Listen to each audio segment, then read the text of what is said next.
जय हिंद दोस्तों, कैसे हैं आप लोग।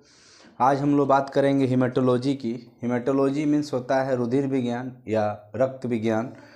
हीमेटोलॉजी में हम लोग बात करेंगे ब्लड के बारे में, रुधिर के बारे में, लहू के बारे में, उसके डिसऑर्डर्स, उसकी बीमारियां कौन कौन सी हैं, और आगे हम लोग पार्ट वाइज देखते जाएंगे उसके कितने जांच कौन कौन से हीमेटोलॉजी की होती हैं। तो हीमेटोलॉजी मीन्स, हीमेट मीन्स होता है ब्लड, हीमेट मीन्स होता है ब्लड, और लॉजी मीन्स हम बताए हैं पहले भी, स्टडी ऑफ। हीमेट मीन्स क्या होता है, HEMAT। हीमेट मीन्स क्या होता है, ब्लड होता है, और लॉजी मीन्स स्टडी ऑफ, यानी study of blood is called haematology. रुधिर के अध्ययन को, रक्त के अध्ययन को, लहू के अध्ययन को ही हम लोग क्या कहते हैं, रुधिर विज्ञान। एक अलग विज्ञान है, ये एक अलग डिपार्टमेंट है हीमेटोलॉजी। तो हीमेटोलॉजी में आपका CBC जांच करने के लिए, अगर किसी बीमारी को जानने के लिए किया जाता है, बहुत सारा हीमेटोलॉजी में जांच किया जाता है। ये नहीं है कि हीमेटो ऑन्कोलॉजी होता है जिसमें कैंसर से, जैसे थैलेसेमिया है, मल्टीपल माइलोमा है, ये सब के लिए भी हीमेटोलॉजी का सहयोग लिया जाता है। तो हीमेटोलॉजी मीन्स ये नहीं है कि केवल TC हीमोग्लोबिन, जी नहीं। हीमेटोलॉजी में पूरा कंप्लीट ब्लड काउंट किया जाता है, आपका टोटल काउंट, डिफरेंशियल काउंट में न्यूट्रोफिल, लिम्फोसाइट्स, ये प्लेटलेट्स देखा जाता है, RBC देखा जाता है, PCV पैक्ड सेल वॉल्यूम, बहुत सारी आगे हम लोग बात करेंगे जब हीमेटोलॉजिकल टेस्ट के बारे में। अभी हम लोग बेसिक चीज़ जानेंगे हीमेटोलॉजी में क्या कहता है। तो हीमेटोलॉजी को दो तरह से हम लोग लिख सकते हैं, HEMATO या HAEMA, इसीलिए हम दोनों को एक ही जगह लिख दिए हैं। दोनों अगर लिखते हैं कोई दिक्कत नहीं, यानी हीमेट मीन्स होता है ब्लड, लॉजी मीन्स होता है स्टडी ऑफ। हीमेटोपोयोसिस माने हीमेट, ब्लड का बनना, हीमेटोलॉजी, हीमेट डिजीज यानी ब्लड की बीमारी, तो हीमेटोलॉजी। हीमेटोलॉजी मतलब study of blood and it's component disorder. Blood के अध्ययन को, या उसके जो कंपोनेंट्स होते हैं जैसे सेल्स होते हैं, या उसके जो पार्ट्स होते हैं, उसकी बीमारी के अध्ययन को ही हम लोग क्या कहते हैं, हीमेटोलॉजी।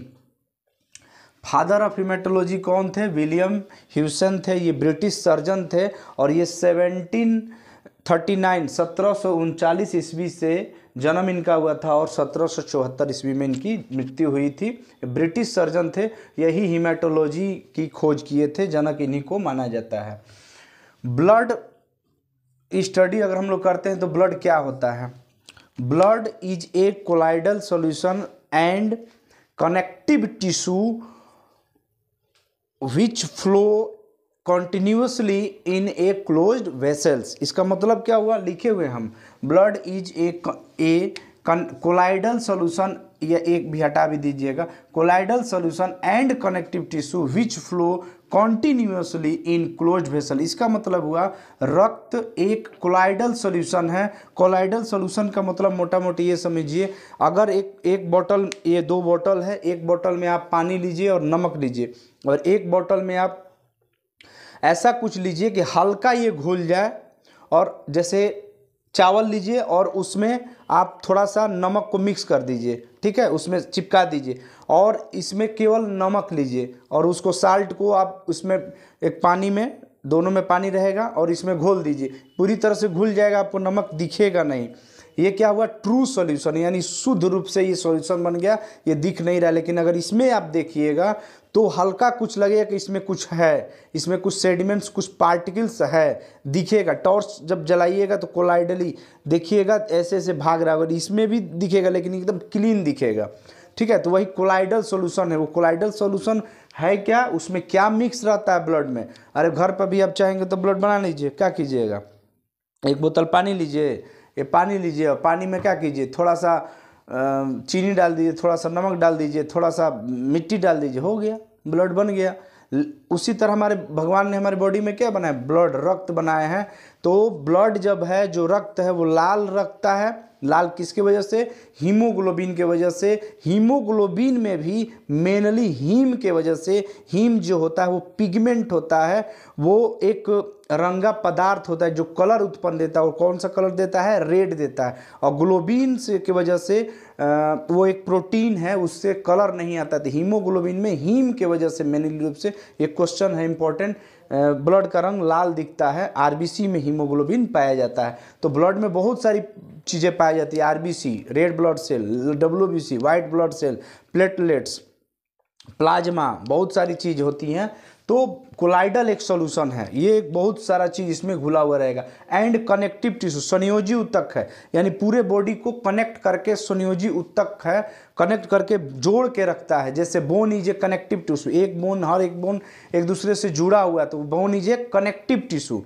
बोन एक संयोजी ऊतक है, संयोजन बना के रखता है। उसी तरह ब्लड, यहाँ का ब्लड कॉन्टिन्यूसली यहाँ पूरा एक दूसरे से कनेक्टेड रहता है। ब्लड कॉन्टिन्यूसली निरंतर रूप से संचरित होते रहता है, ठीक है। इसीलिए इसको कहा गया blood is a colloidal solution and connective tissue which flow, जो कि फ्लो करता है, प्रवाह करता है कॉन्टिन्यूसली, निरंतर रूप से, रुकता नहीं है, इन ए क्लोज वेसल या क्लोज वेसल। क्लोज वेसल्स का मतलब क्या होता है? Artery, when and capillaries. Artery मतलब जो अंदर रहता है, वेन जो हम लोग आंखों से दिखता है, और कैपिलरीज जो केशिकाएं। अभी यहाँ कट करेंगे ब्लड आ जाएगा, ना आर्टरी है ना वेन है, लेकिन ब्लड आएगा। यहाँ क्या है? कैपिलरीज, महीन महीन धागे नुमा संरचना होती है, केस नुमा संरचना होती है, उसको हम लोग क्या कहते हैं? कैपिलरीज। तो आर्टरी, वेन और कैपिलरीज को ही क्या कहते हैं? वेसल्स। इसमें क्या बहता है? ब्लड। ब्लड बहुत तरीका से आप पढ़ सकते हैं, ठीक है। कलर, ब्लड का colour red due to presence of haemoglobin. Blood का कलर लाल दिखता किसके वजह से? Presence of haemoglobin. हीमोग्लोबिन की उपस्थिति के कारण ब्लड का कलर रेड दिखता है। उसमें भी खास करके हीम के वजह से। ग्लोबिन जो होता है वो क्या होता है? प्रोटीन होता है, ठीक है। इसका पीएच क्या होता है? इसका जो मीडियम क्या होता है? तो स्लाइटली हल्का एल्कलाइन। आपको पता है कि अगर पीएच किसी चीज़ का पीएच अगर 7 है तो वो न्यूट्रल है वो। अगर पीएच आपका 7 से ज़्यादा है तो वो एल्कलाइन है या बेसिक है, क्षारीय है। अगर पीएच 7 से कम है तो वो एसिडिक है। तो इसमें हम लोग देखते हैं कि ब्लड का जो स्लाइटली एल्कलाइन होता है, ठीक है। स्लाइटली एल्कलाइन यानी कि हल्का क्षारीय, तीता लगेगा। कोई कहता है मैं तुम्हारा खून पी जाऊंगा, खून पी के दिखाओ, एल्कलाइन है, मुँह बना जाए, ठीक बा। तो ये एल्कलाइन होता है।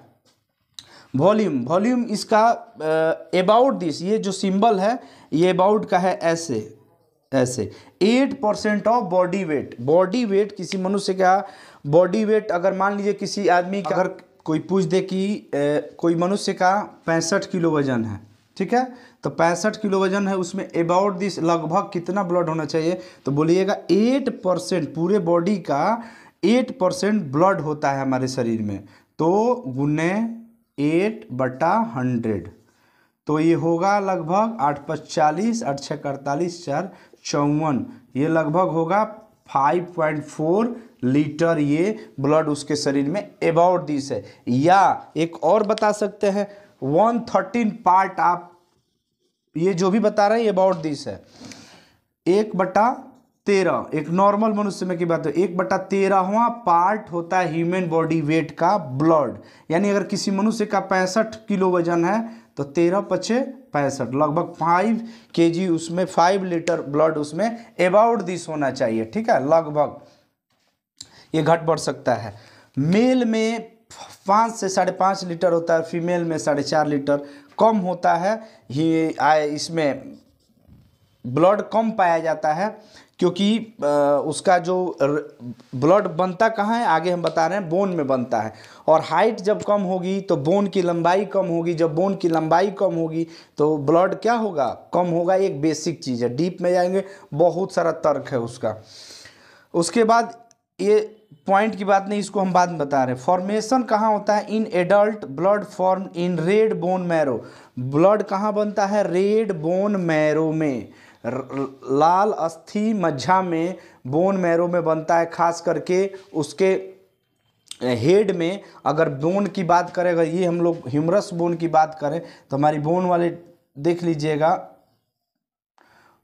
वीडियो उसकी है। यहाँ पर स्पंजी पार्ट में आरबीसी बनता है या और भी पार्ट, और मेडुलरी पार्ट में ये वाले रीजन में डब्ल्यूबीसी और प्लेटलेट्स बनता है। यानी बोन के अस्थि मज्जा में स्पंजी वाले पार्ट में ये ब्लड का निर्माण होता है, और वहाँ से निकल करके ये पूरे चारों तरफ हार्ट के द्वारा, कोई कहता हार्ट बनता है, हार्ट में बनता है ब्लड, जी नहीं, हार्ट में ब्लड नहीं बनता है, न स्प्लीन में बनता है ब्लड। स्प्लीन में जो यहाँ पर राइट साइड में होता है, लेफ्ट साइड में होता है, स्टमक के ठीक पीछे, जिसको स्प्लीन को हिंदी में प्लीहा या तिल्ली कहते हैं, वहाँ ब्लड बैंक वो होता है, लेकिन बनता नहीं है, बनता है बोन से। वही ब्लड चारों तरफ संचरित होता है, तो उसी के दरमियान वहाँ जा कर के इकट्ठा हो जाता है। जब कोई इमरजेंसी होती है तो वो ब्लड बैंक की तरह यूज होता है हमारे शरीर में, प्लीहा वाला या स्प्लीन वाला ब्लड। तो ये कन्फ्यूजन नहीं होना चाहिए।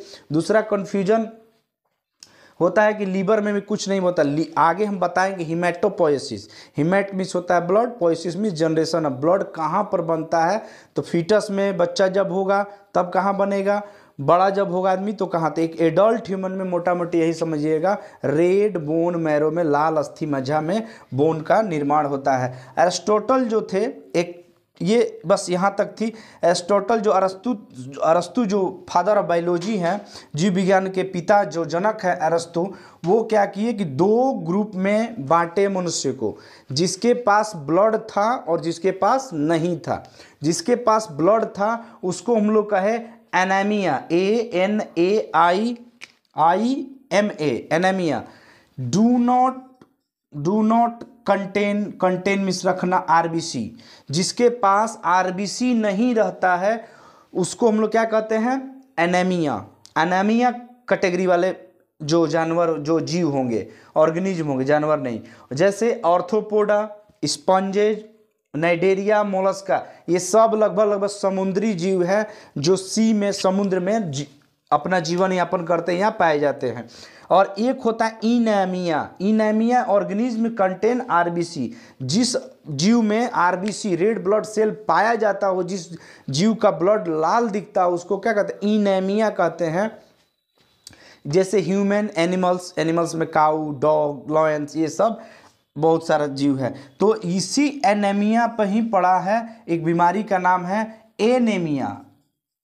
ये कंफ्यूजन नहीं होना चाहिए। एनीमिया और एनीमिया, ANAIMA है, और ये ANEMA। एनीमिया मीन्स क्या होता है? Lack of haemoglobin. जब मनुष्य के शरीर में हीमोग्लोबिन की मात्रा कम हो जाती है, नॉर्मल हीमोग्लोबिन की मात्रा 14 ग्राम पर डेसीलीटर होना चाहिए मेल में, फीमेल में थोड़ा सा 13 के लगभग होता है ग्राम पर डेसीलीटर। अगर वो कम हो जाए, उससे कम हो जाए, जैसे 10 से कम हो जाए, 8 ग्राम पर डेसीलीटर, 9, 7, तो उसको क्या हम लोग कहेंगे? हीमोग्लोबिन उसमें कम हो गया। यानी हीमोग्लोबिन कहाँ बनता है? आरबीसी में। आरबीसी कहाँ बनता है?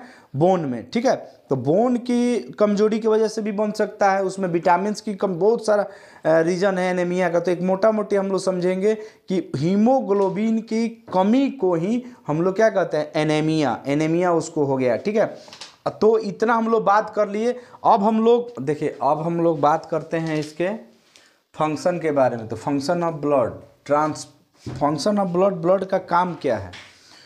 जैसे पैर में अगर घाव हुआ है और दवा हम ओरली लेते हैं मुंह से, या इंट्रामस्कुलर या इंट्रावेनस हम लोग लेते हैं, वेन में या मसल्स में लेते हैं, तो वो घाव तो पैर वाला ठीक हो जाए। जबकि हम लोग लिए थे वो, तो क्या करता है? ब्लड पहला काम करता है ट्रांसपोर्ट का काम करता है, परिवहन का। यानी कि अगर ट्रक में माल लोड कर लिए और यहाँ से पहुँचाना है आपको पटना, यहाँ से पहुँचाना दिल्ली, बॉम्बे, तो वो क्या करेगा? वो उस पर ढो करके ले जाता है। ये इसी तरह सेम हम लोग का ब्लड जो होता है वो कनेक्टिव टिश्यू होता है, संयोजी ऊतक होता है। यानी कि उसमें कोई भी चीज़ हम लोग जो भी लेते हैं, वो चाहे ड्रग्स हो, जहर हो, अच्छी चीज़ें या बुरी चीज़ें, खराब चीज़ें, टॉक्सिक हो, वो सब ब्लड में मिक्स करके पूरे हमारे बॉडी में संचरित होते रहता है। ठीक है, तो ब्लड क्या करता है? अच्छा को भी ट्रांसपोर्ट करता है और ख़राब को भी ट्रांसपोर्ट करता है। तो पहला काम होता है ट्रांसपोर्ट। तो ब्लड का काम पहला क्या है? ट्रांसपोर्ट। ट्रांसपोर्ट में गैसेज O2 या CO2, O2 सेल तक ले जाता है। जब हम लोग सांस लेते हैं तो उसमें बहुत सारी गैसें रहती है। जब ज़्यादातर हम लोग का ऑक्सीजन से मतलब है 16% ऑक्सीजन है, लगभग 16 से 20%। तो वो ऑक्सीजन जब हमारे लंग्स के थ्रू एल्वोलाई वाले रीजन में जब जाती है और एल्वोलाई से जब ब्लड में मिक्स होती है वो ऑक्सीजन, तो वो किससे अटैचमेंट होती है?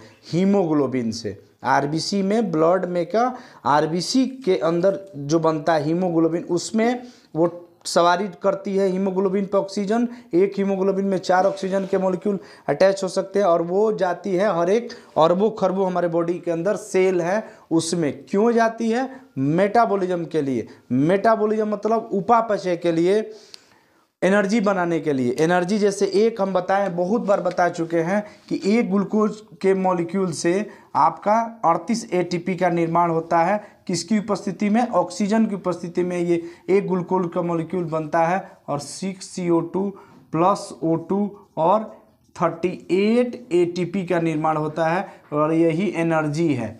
इसी से हम लोग को ऊर्जा मिलती है। तो ग्लूकोज एनर्जी प्रोड्यूसर है और फैट एनर्जी प्रोड्यूसर है। तो ग्लूकोज के मॉलिक्यूल से हम लोग को एनर्जी मिलता है किसकी उपस्थिति में? ऑक्सीजन की उपस्थिति में। ये ऑक्सीजन किससे अटैचमेंट हो रहा है? हीमोग्लोबिन से। हीमोग्लोबिन कहाँ पाया जाता है? आरबीसी में। आरबीसी यानी कि अगर आरबीसी कम तो हीमोग्लोबिन कम, हीमोग्लोबिन कम तो ऑक्सीजन हमारे शरीर हर एक सेल के पास कम जाएगी, और जब हर एक सेल के पास ऑक्सीजन कम जाएगी तो एनर्जी कम बनेगा, वीकनेस होगी। तो ये गैसेज का भी ट्रांसपोर्ट करता है, न्यूट्रिएंट्स का, पोषक पदार्थ का भी ट्रांसपोर्ट करता है, जैसे विटामिन्स हुआ, हार्मोन्स हुआ, प्रोटीन्स हुआ, बहुत सारे ऐसे चीज़ें हैं जिसका ये ट्रांसपोर्ट हम लोग खाते हैं मुंह से, और वो एब्जॉर्ब कर करके कैपिलरीज में जाता है, कैपिलरीज से वेन में, वेन से आर्टरी में, आर्टरी में हार्ट से जाता है, या वेन से ही जाता है और पूरे चारों तरफ हमारे शरीर में फैल जाता है। ठीक है, मेटाबॉलिज्म करने के लिए प्रोटेक्शन का काम करता है। प्रोटेक्शन जब मान लीजिए ऐसे तो गए, तबीयत खराब है, डॉक्टर साहब आप गए डॉक्टर के पास, बहुत ज़्यादा तबीयत खराब है, डॉक्टर साहब एंटीबायोटिक दिए। भगवान ने भी हमारे शरीर में नेचुरल एंटीबॉडी बनाया है। भगवान ने ब्लड में ही मिक्स किया हुआ है रोग से लड़ने की। जो बाहरी हमारे फॉरेन बॉडी हमारे शरीर पे जब अटैक करते हैं, बाहरी समोसा खाए, चाट खाए, जो भी खाए, तो उनके अंदर में क्या उसके ऊपर क्या था क्या नहीं वो नहीं जानते, वो आप तो खा लिए। अब जब खा लिए तो शरीर में हमारा जो नेचुरल एंटीबॉडी है, जैसे immunoglobulin, IgA, IgG, IgM, IgE, ये सब क्या है? एंटीबॉडी, रोग से लड़ने की क्षमता प्रदान करता है। ये क्या हमारे ब्लड में ही बनता है। ठीक है, पाया जाता है, ब्लड में ही पाया जाता है। तो जैसे ल्यूकोसाइट्स या WBC, व्हाइट ब्लड सेल, श्वेत रक्त कणिकाएं डिस्ट्रॉय, नष्ट करती इन्वेडिंग माइक्रो ऑर्गेनिज्म, अंदर पहुंचने वाले माइक्रो ऑर्गेनिज्म, जैसे बैक्टीरिया, वायरस, पैरासाइट्स, प्रोटोजोआ, ये सब अगर हमारे शरीर में अंदर चली जाती है, हमारे शरीर के अंदर, तो इनके अगेंस्ट में क्या होता है? WBC अपना काम करने लगता है और इसको ख़त्म कर देता है, डिस्ट्रॉय करने लगता है। या कैंसर सेल्स भी, अगर कैंसर सेल्स के भी ख़त्म करने के लिए WBC बहुत ज़्यादा का निर्माण होता है। Antibodies and other protein blood बनाता है, पाया जाता है उसमें। हेल्प इन इम्यूनिटी, जैसे इम्यूनोग्लोबुलिन, इसी को हम लोग शॉर्ट में कहते हैं IG। आई मतलब immuno, G for globulin. Globulin जो होता है वो प्रोटीन होता है, और ये भी एंटीबॉडी ज़्यादातर प्रोटीन ही पाई जाती हैं, और ये हमारे इम्यूनिटी में रोग से लड़ने की क्षमता प्रदान करती हैं। तो पहला प्रोटेक्शन, बाहरी आघात से बचाती है। आघात मतलब चोट से नहीं बचाएगी, आपको माइक्रो ऑर्गेनिज्म से बचाएगी, इन्फेक्शन से बचाएगी, और कैंसर जैसी बीमारी से भी बचाती है WBC, और रोग से लड़ने की क्षमता प्रदान करती है plasma protein. Maintenance and regulation, blood हमारा जो होता है, अगर ब्लड नहीं रहे हमारे शरीर में तो मेंटेनेंस नहीं हो पाएगा।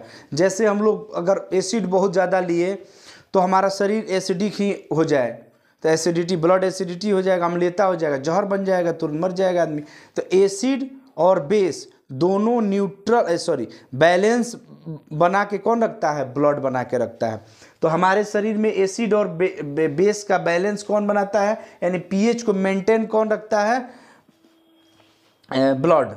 बॉडी टेम्परेचर मेंटेन, 37 डिग्री हम लोग का बॉडी का टेम्परेचर नॉर्मल होना चाहिए, उसको भी कौन बना के रखता है, मेंटेनेंस में हेल्प करता है ब्लड। ऑस्मोटिक प्रेशर भी मेंटेनेंस करता है। और चौथा है कोगुलेशन में, हम लोग का अगर हाथ कट जाए चाहे कहीं कट जाता है तो कोगुलेशन, थक्का जमना, थक्का बना देता है, तुरंत क्लॉटिंग हो जाता है। किसके वजह से?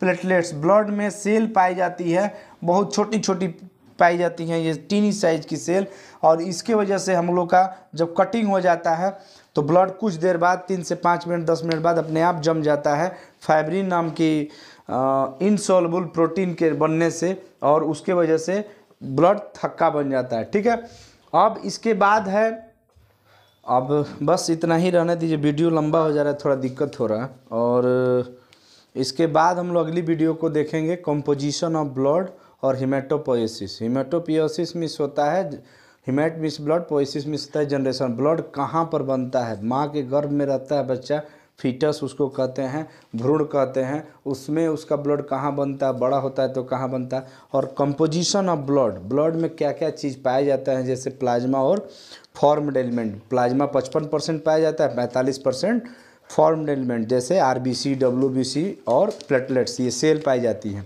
ये सब हम लोग पूरा डिटेल में देखेंगे अगली वीडियो में। अगर वीडियो अच्छा लगा हो तो सब्सक्राइब मेरे चैनल को ज़रूर कीजिएगा, बेल आइकन को दबा दीजिएगा ताकि इसी तरह की वीडियो आप लोगों को मिलती रहेंगी। और बहुत बहुत धन्यवाद, हमेशा खुश रहिए, मस्त रहिए। Thank you.